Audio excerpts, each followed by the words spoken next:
जी हाँ, आज हम पढ़ने वाले हैं कोऑर्डिनेट ज्योमेट्री के सबसे इम्पॉर्टेंट चार पांच क्वेश्चंस। जी हाँ, सबसे इम्पॉर्टेंट चार पांच क्वेश्चन जो हर साल एग्जाम में आते हैं और वही सारे कॉन्सेप्ट जो रिपीट होते हैं। ठीक है, तो आइए देखते हैं। सबसे पहले मिड पॉइंट से रिलेटेड एक क्वेश्चन आएगा। जी हाँ, मिड पॉइंट से रिलेटेड याद रखें, किसी भी दो पॉइंट के बीच का जो मिड पॉइंट निकालना होता है ना, इसका मिड पॉइंट निकालना है। इसका x और y कोऑर्डिनेट निकालने के लिए सिंपली आपको x के लिए क्या करना होता है, x1 plus x2 by two ये फॉर्मूला, और y के लिए similarly y1 plus y2 by two ये फॉर्मूला लगा के हम निकालते हैं। ठीक है ना, ये x कोऑर्डिनेट के लिए ये वाला फॉर्मूला लगाएंगे, y कोऑर्डिनेट के लिए ये वाला फॉर्मूला लगाएंगे। ठीक है, और ऐसे करके हम आसानी से निकाल पाते हैं। तो देखिए यहाँ पे ये क्वेश्चन क्या कह रहा है, ये क्वेश्चन कह रहा है कि मिड पॉइंट किसी ये पॉइंट और ये पॉइंट का ये है। ठीक है ना, ये मिड पॉइंट है, ये मिड पॉइंट है इन दोनों पॉइंट का। ठीक है ना, ऐसे में फिर कह रहा है कि ऐसे में ए और बी की वैल्यू बताइए, है ना, ए और बी की वैल्यू बताइए। तो फिर ऐसे में देखिए ये इन दोनों के मिड पॉइंट्स निकालते हैं और इसके इक्वल कर देते हैं एक्स कोऑर्डिनेट के। ठीक है ना, तो आइए देखिए ए प्लस टू, क्योंकि x1 हो गया, ये x1 हो गया और ये x2 हो गया, है ना। फॉर्मूला कहता है x1 plus x2 by two, तो a plus two by two. ऐसे करने से क्या आएगा, मिड पॉइंट आएगा। ऐसा करने से मिड पॉइंट आ जाएगा। तो मिड पॉइंट तो दिया है ऑलरेडी एक्स कोऑर्डिनेट 2, तो इक्वल टू 2 कर दिया। ठीक है ना, ऐसे में a plus two is equal to 2 into two, है ना। So a is equal to क्या, a is equal to 4 minus two is equal to 2। देखिए a आ गया। ऐसे ही b निकालेंगे, b के लिए, है ना, b जो है b निकालने के लिए हमें क्या करना होगा, हमें y कोऑर्डिनेट पे जाना होगा। तो y कोऑर्डिनेट क्या है, y2 हमारा ये है, y1 हमारा ये है ना, और ये y कोऑर्डिनेट बीच वाला दिया हुआ है। ठीक है, तो ऐसे में हम क्या करेंगे, फिर से क्या करने वाले हैं, 4 प्लस टू बी, है ना, 4 प्लस 2b बाई टू। इससे ऐसा करने से क्या आ जाएगा, ऐसा करने से हमारा y आ जाएगा, है ना, y आ जाएगा। ठीक है, तो y तो ऑलरेडी गिवन है, y हमारा गिवन है, y हमारा 6 गिवन है ना क्वेश्चन में। तो 6 is equal to 4 plus 2b by two, है ना। ये 2 इधर आके मल्टीप्लाई होगा तो कितना हो गया, 12, है ना, is equal to 4 plus 2b। ठीक है, ये 4 इधर आया, माइनस हो गया, यानी कि माइनस होकर कितना हो जाएगा, 8 इज इक्वल टू 2b, यानी कि यहां से b कितना आ गया, b is equal to 8 by two, यानी कि 4। ठीक है, तो b आ गया 4। अब ऐसे में जब आपको b पता है कि b 4 है और a भी आपने निकाल लिया है कि a 2 है ना, तो a प्लस बी की वैल्यू मांग रहा है, a प्लस बी, यानी कि 2 प्लस 4 इज इक्वल टू 6 हमारा आंसर। ठीक है ना, तो इस तरह से मिड पॉइंट से रिलेटेड क्वेश्चन आएगा, आपको ये ध्यान रखना है। ठीक है ना, ये समझ आ रही बात ना। किसी भी दो पॉइंट, कोई भी दो पॉइंट है, एक पहला पॉइंट मान लीजिए कि x1 y1 है, ठीक है, x1 y1, और b जो है वो x2 y2, ऐसे समझ लेंगे, ऐसे मान लेंगे। तो ऐसे में मिड पॉइंट निकालने के लिए जो x कोऑर्डिनेट है उसका x1 plus x2 by two लगाएंगे, और y निकालने के लिए y1 plus y2 by two लगाएंगे। बस ये करना है, समझ आ रही बात ना। तो चलिए चलते हैं दूसरे क्वेश्चन की तरफ। ये भी देखिए, ये कह रहा है कि ये 3 पॉइंट गिवन है, बताइए कि वो कौन से ट्रायंगल बनेगा फिर इन तीनों पॉइंट से। ऑब्वियसली 3 पॉइंट है तो ट्रायंगल तो बनेगा। अगर साइड इक्वल हो जाते हैं, सारे इक्वल हो जाते हैं, तो ऐसे में इक्विलेटरल। अगर 2 इक्वल होता है तो आइसोसेलेस, है ना। ऐसे करके हम बताएंगे, लेकिन उसके लिए हमें डिस्टेंस फार्मूला लगाना होगा। ठीक है, डिस्टेंस फार्मूला लगाना होगा। ठीक है, तो चलिए ऐसे में हम डिस्टेंस फार्मूला सबसे पहले याद करते हैं। डिस्टेंस फार्मूला क्या होता है, कोई भी डिस्टेंस निकालने के लिए, x निकालने के लिए हमारा डिस्टेंस फार्मूला कहता है root under x2 minus x1 का square plus y2 minus y1 का स्क्वायर। ये हमारा क्या कहता है, ये हमारा डिस्टेंस निकालने का फॉर्मूला है। ठीक है, तो इन दोनों के बीच का डिस्टेंस निकालें, है ना। अगर इन दोनों के बीच का डिस्टेंस निकालें तो हमारे पास देखिए, इन दोनों में इस पॉइंट को हमने मान लिया a और इस पॉइंट को हमने मान लिया b, ठीक है ना। तो ऐसे में अगर मैं ए बी निकालता हूँ, ए बी, ठीक है, ए बी निकालता हूँ, तो चलिए A B is equal to root under x2 minus x1। ये देखिए, ये x1 y1 x2 y2, तो obviously x2 minus x1, 4 minus minus का 4, ठीक है ना, 4 माइनस माइनस का 4 का स्क्वायर, ठीक है, प्लस y2 माइनस y1 का स्क्वायर, y2 हमारा 0, y1 भी हमारा 0, ठीक है, यानी कि 0 माइनस 0 का स्क्वायर, ठीक है। तो इसका कोई रोल तो है नहीं, 0 माइनस 0, ठीक है ना। तो ऐसे में A B is equal to what, A B is equal to हमारे पास आया रूट अंडर 4 प्लस 4 का स्क्वायर, बस इतना आया, ठीक है ना। स्क्वायर और रूट वैसे भी कैंसिल हो जाता है, या फिर अगर आपको नहीं कैंसिल करना है तो ऐसे करें, is equal to root under 8 का स्क्वायर, यानी कि रूट अंडर 64, यानी कि 8, है ना।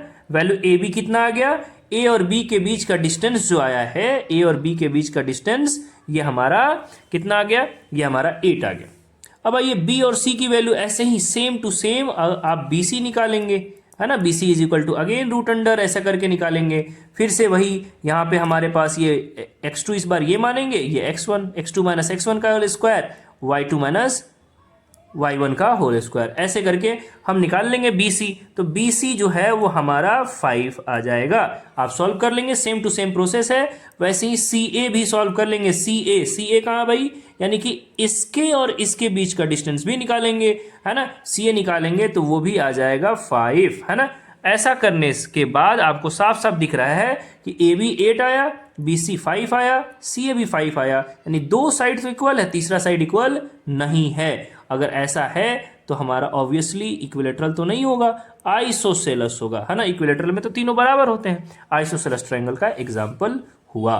कि अब हमारे पास थर्ड ये क्वेश्चन क्या कह रहा है, कह रहा है A O B C is a rectangle, है ना। एक रेक्टेंगल ए ओ बी सी, इसमें से वो ये वर्टिसेस दिए हुए हैं, तो कह रहा है कि the square of the length of the diagonal, diagonal के लेंथ का स्क्वायर कितना होगा।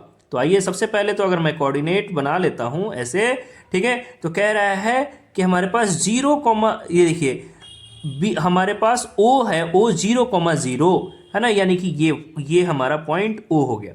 चलिए मैं इसे आपका एक्स और वाई कोऑर्डिनेट भी बना देता हूँ पूरी अच्छे से, 1 2 3 4, है ना, ये 1 ये 2, चलिए ऐसे।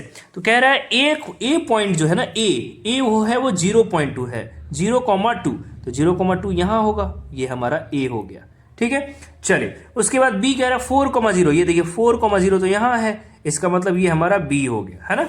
चलिए आगे अगर हम बात करें तो ये रेक्टेंगल है, तो रेक्टेंगल है तो ऑब्वियसली यहाँ से और यहाँ से हमारा यही पॉइंट जो होगा वो हमारा सी पॉइंट होगा, है ना। तो चलिए इसका आपका कोऑर्डिनेट क्या होगा, तो साफ साफ दिख रहा है, इसका कोऑर्डिनेट एक्स कोऑर्डिनेट 4 होगा और वाई कोऑर्डिनेट 2 होगा, यानी इसका कोऑर्डिनेट हो गया 4,2, ये लीजिए, है ना। बी का कोऑर्डिनेट ऑलरेडी गिवन है 4,0, ठीक है, इसका कोऑर्डिनेट ऑलरेडी गिवन है 0,2, है ना, और इसका कोऑर्डिनेट तो 0,0 है ही, ठीक है, ओरिजिन है। तो ऐसे में कह रहा है डायगोनल कितना होगा, डायगोनल, जी हाँ डायगोनल कहाँ है, ये डायगोनल है ना। ये डायगोनल कितना होगा, तो डायगोनल निकालने के लिए हम ये ट्रायंगल उठा लें, ये ट्रायंगल, तो पाइथागोरस थ्योरम लगा सकते हैं, है ना। h² is equal to p² plus b², ये वाला फॉर्मूला हम लगा सकते हैं, ठीक है ना। तो लगा देते हैं, चलिए h² is equal to p² plus b², ठीक है ना। अब ये निकालना है तो p हमारे पास, ये देखिए हमारे पास परपेंडिकुलर ये भी हो सकता है, ये भी हो सकता है, दोनों में से किसी को ले सकते हैं, इसको b लेना ज़्यादा अच्छा दिखेगा, और ये p।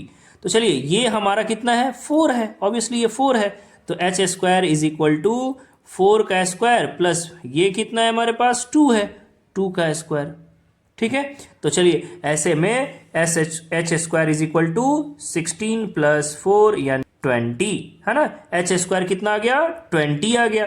और इसमें पूछा भी गया है कि square of the length of diagonal, diagonal के स्क्वायर का लेंथ है, तो डायगोनल ये h हमारा हाइपोटेनस हमारा क्या है, डायगोनल है, हाइपोटेनस यहाँ पे क्या है, रेक्टेंगल का डायगोनल है, तो डायगोनल का स्क्वायर हमारा 20 आया है, यानी कि हमारा ये आंसर हो गया, ठीक है। इतना आसानी से आप बना पाएंगे बाबू, बहुत ही आसान है, बस आपको distance formula Pythagoras theorem, section formula, mid point formula, बस। जिसमें से ऑलरेडी अभी तक मैं क्या क्या डिस्कस कर चुका हूं, ऑलरेडी मैं यहाँ देखिए आपका मिड पॉइंट फार्मूला बता चुका हूं, यहाँ आपका डिस्टेंस फार्मूला बता चुका हूं, यहाँ आपका पाइथागोरस थ्योरम पे बेस्ड क्वेश्चन बता चुका हूं। अब एक सेक्शन फार्मूला से रिलेटेड रह गया है, ठीक है, वो भी बताता हूं और इसी तरह से क्वेश्चन आएंगे। तो यहां देखिए हमारे पास सेक्शन फार्मूला से रिलेटेड एक क्वेश्चन है, कह रहा है कि ट्रायंगल पी क्यू आर है, ये लीजिए ट्रायंगल पी क्यू आर है ना। इसमें कह रहा है पी जो है वो -1, पी जो है वो -1,5 है ना। क्यू जो है वो 5,2 है, 5,2। और ऐसे में कह रहा है पी क्यू को डिवाइड करने वाला, पी क्यू को डिवाइड करने वाला कोई पॉइंट है जो 2:1 में डिवाइड कर रहा है, 2:1 में, है ना। तो ऐसे में इसका कोऑर्डिनेट क्या होगा, इसका एक्स और वाई कोऑर्डिनेट क्या होने वाला है, ठीक है। तो बेसिकली हमें पूरे ट्रायंगल से तो कोई मतलब ही नहीं है ना। देखा जाए तो इस साइड से इस साइड से कोई मतलब नहीं है, हमारे पास एक पी क्यू लाइन है। तो चलिए देखते हैं, ऐसे बना लेते हैं, एक पी और एक क्यू हमारा एक लाइन है, जिसमें P हमारा दिया हुआ -1,5, ये -1,5 है, ठीक है। और Q जो है वो हमारा 5,2 है, ये गिवन है। कह रहा है एक पॉइंट है जो 2:1 में डिवाइड कर रहा है, तो इसका कोऑर्डिनेट x और y क्या होने वाला है। यही क्वेश्चन है, सिंपली यही क्वेश्चन है, ठीक है ना। फॉर्मूला याद रखना इसका जरूरी है कि इसका x कोऑर्डिनेट निकालने के लिए आपको क्या करना होता है, mx2 + nx1 divide by m + n divide by m + n, ये फॉर्मूला आपका बेसिकली x कोऑर्डिनेट निकालेगा। यहाँ m और n क्या है, m और n क्या है, m और n जो है वो रेशियो है, जी हाँ, ये m है और ये n है, बस। तो आपको क्या करना है, x कोऑर्डिनेट निकालने के लिए m, यानी m हमारा 2 है, तो 2 × x2 कौन है, 5 है ना, ये x2 है और ये x1 है, ठीक है। तो चलिए 2 × 5 + n 1 × x1 कौन है, -1, ठीक है, ये लीजिए, divide by m + n, m और n हमारा 2 और 1 है, यानी कि 2 + 1, ठीक है। ऐसे में हमारे पास क्या आ गया, x कोऑर्डिनेट = 10 और ये -1 डिवाइड बाई 3, यानी कि 9/3, यानी कि 3 x कोऑर्डिनेट आ गया, x कोऑर्डिनेट आ गया। ऐसे ही आपको सेम टू सेम क्या करना होता है, y कोऑर्डिनेट निकालना होता है। y के लिए भी सेम इसी तरह का फॉर्मूला है, आपको क्या करना है, y = my2, बस, और कुछ नहीं, x2 के जगह पे y2 लिखेंगे, my2 + ny1, बस, है ना। x2 के जगह पे y2 और x1 के जगह पे y1, बस ये काम करेंगे। और हम आसानी से जिस तरह x कोऑर्डिनेट निकाले थे वैसे ही y कोऑर्डिनेट निकाल देंगे, तो हमारा ये x और y दोनों आ जाएगा। समझ में आ गया बात। तो ये रहा सेक्शन फार्मूला से रिलेटेड, इस तरह से हम बनाएंगे, ठीक है। और भी तरह के क्वेश्चन बता रहा हूं मैं इसी पे बेस्ड, ठीक है, जो आपके बोर्ड में आने के इसी तरह के क्वेश्चंस आते हैं, एकदम कंफर्म है, इसी तरह के क्वेश्चन आते हैं। अगर आपने ये कॉन्सेप्ट पढ़ लिया तो बहुत आसानी से बहुत अच्छा मार्क्स ला पाएंगे।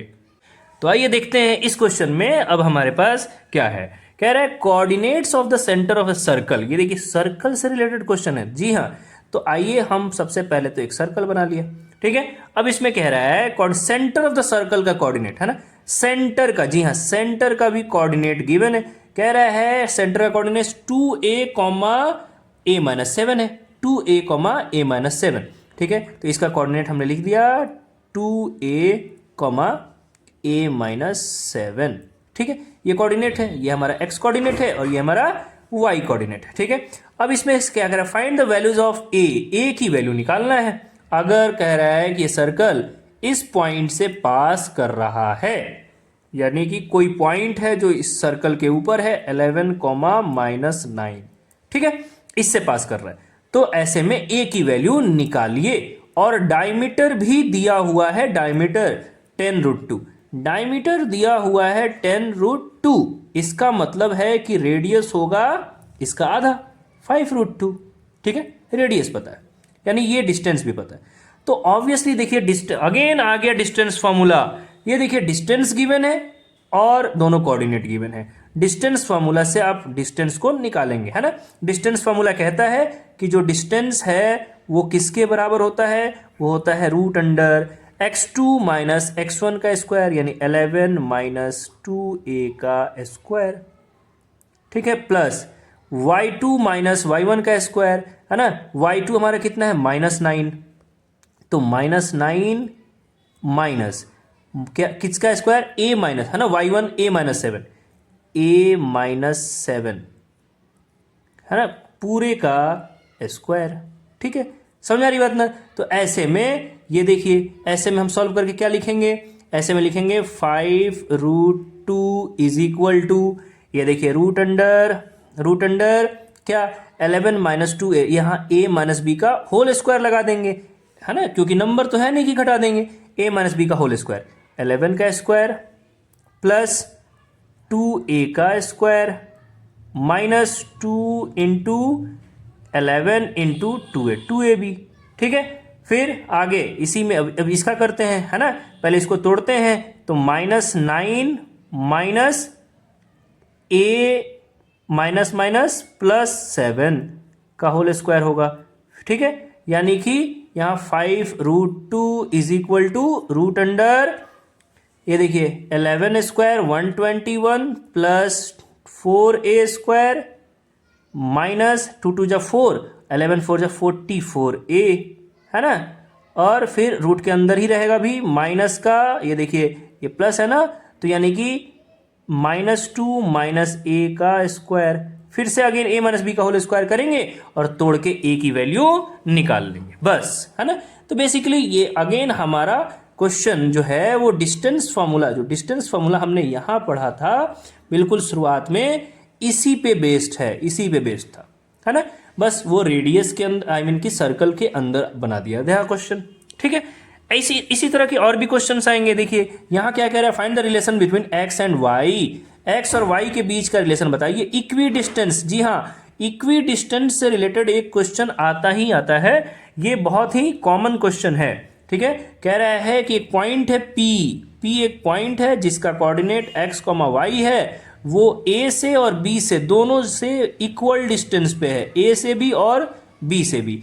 A का कोऑर्डिनेट है 7,1 और B का कोऑर्डिनेट है 3,5, और कह रहा है कि इन दोनों से इक्वी डिस्टेंस पे है, इक्वल डिस्टेंस पे है। तो ऐसे में क्या कीजिए, x और y की वैल्यू निकालिए, ठीक है। तो फिर से अगेन डिस्टेंस फॉर्मूला लगाएंगे, इन दोनों को इक्वल कर देंगे, है ना। यानी कि हमारे पास जो PA, क्वेश्चन में PA का जो डिस्टेंस है वो PB से इक्वल दिया हुआ है, PA is equal to PB, यानी कि PA का square is equal to PB का स्क्वायर, है ना। स्क्वायर के फॉर्म में निकाल रहे हैं तो रूट लगाने की जरूरत नहीं है, डिस्टेंस फॉर्मूला में जो रूट लगा रहे थे वो नहीं लगाने की जरूरत है। बस हम लिखेंगे x2 minus x1, 7 minus x, जी हाँ 7 माइनस x का square plus y2 minus y1, 1 minus y, है ना, 1 माइनस का y का स्क्वायर इज इक्वल टू, अब PB के साथ, है ना, ये इसमें यानी 3 माइनस एक्स का स्क्वायर 5 माइनस वाई का स्क्वायर, ठीक है, 3 माइनस एक्स का स्क्वायर प्लस 5 माइनस वाई का स्क्वायर, 5 माइनस वाई का स्क्वायर, ठीक है। तो ऐसे करके अब इसको सॉल्व करेंगे, यहाँ भी a माइनस बी का होल स्क्वायर, यहाँ भी a माइनस बी का whole square, a minus B का whole square, a minus B का होल स्क्वायर, है ना। सॉल्व करके x और y के बीच का रिलेशन लाएंगे, x minus Y is equal to something, जो भी एक रिलेशन आएगा, है ना, इस तरह का रिलेशन आएगा। x और y की अलग अलग वैल्यू चाहिए भी नहीं, उसे आएगा भी नहीं, यहाँ से सिर्फ x और y के बीच का एक रिलेशन पूछा गया है, वो आ जाएगा, बस लास्ट में आ जाएगा x minus Y is equal to this, या फिर x plus Y is equal to this, इस तरह का कोई एक रिलेशन आ जाएगा। तो रिलेशन ही पूछा गया था। तो उम्मीद है आपको ये चैप्टर समझ में आया, कोऑर्डिनेट ज्योमेट्री, है ना। ये तो फिर भी 7th चैप्टर है आपके सिलेबस का, इससे पहले के हर चैप्टर के सारे इंपॉर्टेंट क्वेश्चन, जी हाँ सारे के सारे इंपॉर्टेंट क्वेश्चन, है ना, टॉप क्वेश्चंस हर चैप्टर से अगर आपको पढ़ना है तो चैनल के प्लेलिस्ट में जाइए, है ना, इंपॉर्टेंट क्वेश्चन के प्लेलिस्ट में जाइए और वहां से सारे चैप्टर्स को पढ़िए और आगे भी शेयर कीजिए, दोस्तों तक पहुंचाइए ताकि वो भी इसका बेनिफिट उठा सकें, और आगे भी पढ़ते रहने के लिए चैनल को सब्सक्राइब कीजिए, शेयर कीजिए। Thank you so much.